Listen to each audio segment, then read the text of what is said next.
kita kembali ke Ustadzuna Ahmad Sabik ya. Ustadz tadi disampaikan tentang hikmah-hikmah tentang adanya corona ya, virus corona ini.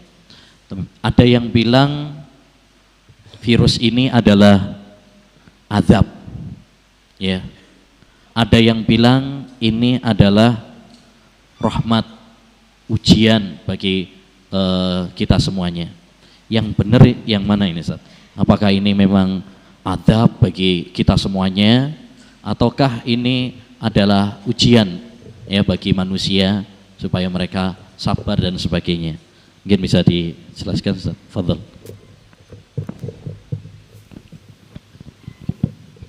Jazakumullah khair Ustaz.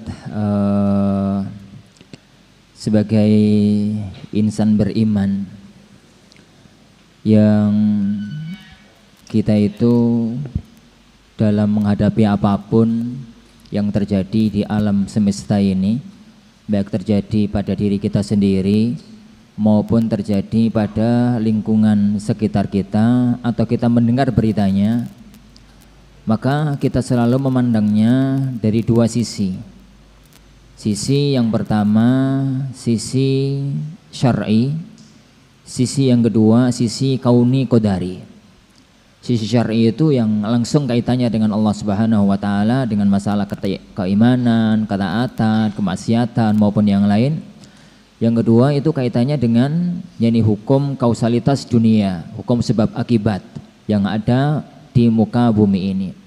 Berkaitan dengan apa yang tadi disampaikan oleh beliau, dengan berbagai musibah yang muncul sekarang ini, apakah ini azab kata sebagian orang, atau bahkan analisis sebagian kalangan itu dibalik, bukan azab tapi malah rahmat dan anugerah sebagai ujian bagi insan yang beriman. Maka kalau bisa, kalau saya katakan bahwa semua musibah yang mengenai umat manusia itu bisa diklasifikasikan menjadi tiga kondisi. Ada yang memang itu berupa azab, ada yang memang itu berupa azab, dan itu tidak bisa diingkari. Ayat-ayat sangat menegaskan bahwasanya Allah itu menimpakan satu bencana adalah karena untuk azab. Perhatikan firman Allah Subhanahu wa taala misalkan dalam Al-A'raf 96, tatkala Allah menyebutkan tentang masyarakat yang mukmin takwa dan masyarakat yang mendusta. Rabbuna jalla wal firman, walau anna ahlal qura amanu wattaqau lafatahna alaihim barakatim minas sama'i wal ard. Ini kelompok yang pertama. Seandainya penduduk sebuah negeri, penduduk sebuah daerah itu mereka iman dan takwa, niscaya kami akan bukakan keberkahan dari langit, keberkahan dari bumi. Tapi dilanjutkan oleh Allah Subhanahu wa taala dalam firman-Nya, walakin kadzabu. Tapi tatkala penduduk sebuah negeri itu mereka mendustakan ayat-ayatnya, mendustakan agama, jadi orang kafir, maksiat dan macam-macamnya. Walakin kadzabu, tatkala mereka itu mendustakan, fa akhadznahum bima kanu yaksibun, maka kami akan azab mereka, kami akan hukum mereka dengan landasan perbuatan yang mereka lakukan. Jadi satu musibah itu yang datang berupa sebuah azab, dan memang itu adalah pernah terjadi pada umat-umat terdahulu. Kalau kita lihat pada umatnya Nabi Lut, tatkala Allah Subhanahu wa taala mengirimkan hujan batu dan bumi diangkat dibalik, tatkala Allah menghancurkan kaum 'Ad, kaum Samud dan yang lainnya, maka bisa jadi itu adalah sebuah azab. Bisa jadi satu musibah itu datang untuk peringatan, sebagaimana yang Anda katakan tadi, supaya orang kembali. Sebenarnya dia itu mukmin tapi lalai. Dia ngerti keimanan, dia ngerti ketaatan, tapi karena tergiur oleh dunia, kalah oleh setan, kalah oleh hawa nafsunya, akhirnya dia lalai dan jauh.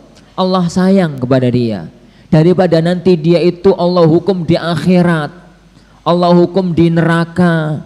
Yang hukuman neraka yang paling ringan itu adalah seandainya ada bara api itu diletakkan di kakinya, maka yaghli bihi ma dibahuhu, akan mendidih otaknya daripada masuk neraka. Allah ingatkan, balio, kembalilah kamu ke jalan yang benar supaya ini tidak sampai mendapatkan azab yang berat tadi di alam akhirat. Dan itu ayat yang tadi kita baca, zaharal fasadu fil barri wal bahri bima kasabat aydin nas. Telah nampak kerusakan jadi di daratan, di lautan karena sebab perbuatan manusia.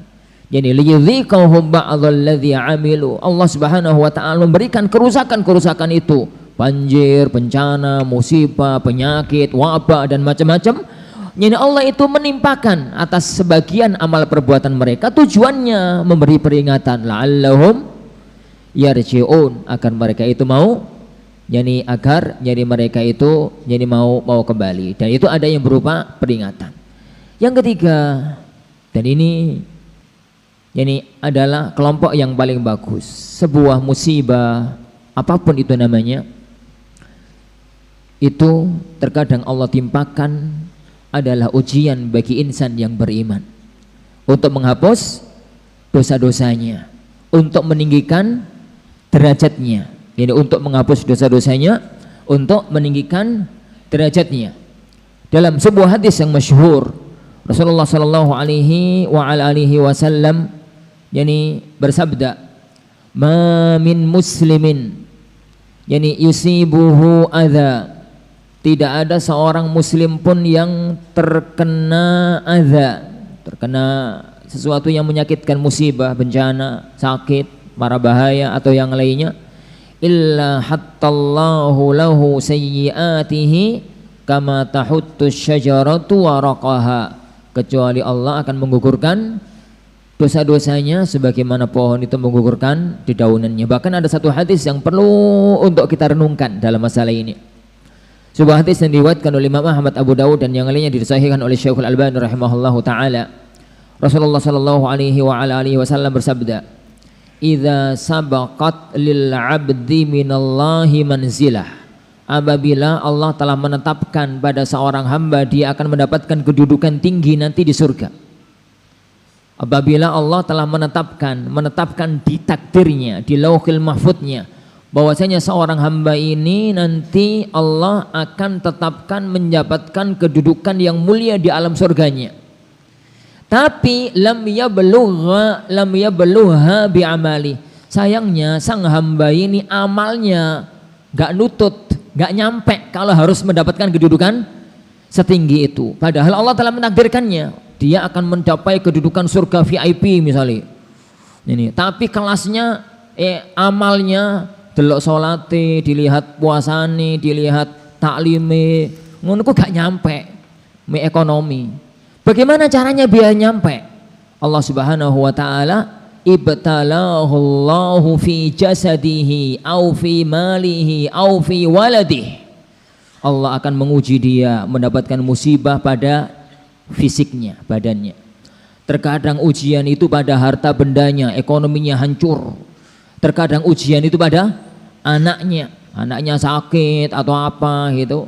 Tsumma sabbarahu, kemudian Allah jadikan dia sabar, dan dengan kesabaran inilah maka Allah akan meninggikan derajatnya hatta yablughul manzilah alladzi sabaqat lahu minhu, sehingga dia akan mencapai derajat yang telah Allah tetapkan itu. Oleh karena itu para ikhwan azani Allah wa iyyakum, ujian yang paling berat yang dialami oleh manusia di muka bumi ini para nabi.